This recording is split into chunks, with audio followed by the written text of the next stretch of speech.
Kwa wewe unavyofahamu, watu wanakufahamu wewe ni nani? Najua kama Kasongo. Kasongo ni jina la kuigiza, jina lako binafsi?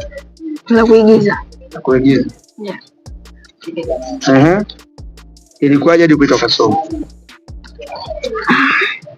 Yani hapo sijajua, maana kaka yeye ndo alivyoniita Dugu, ndo alivyoniita Kasongo. Yeye ndo alikuita Kasongo. Uliwahi kumuuliza kwa nini alikuita hilo jina?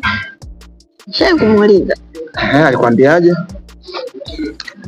Yani alisema tu, yani ameamua tu kuniita Kasongo. Aliamua. Aliona labda hilo jina labda ndo, yani aliona labda litaendana na mimi mwenyewe. Anaigizaji wangu ndo akaniita Kasongo. Kwa upande wako ulipokeaje, yani uliamua kuacha jina lako la asili na kuamua kuitwa Kasongo? Nilifurahi. Wazazi hawajastuka kusikia jina walotoa wao halipo, linatumika Kasongo? Walishtuka hadi wakanasema sijui kwamba si hilo jina, kwa nini umeamua kuita hilo jina? Walishtuka kama dada yangu ndo sisemi.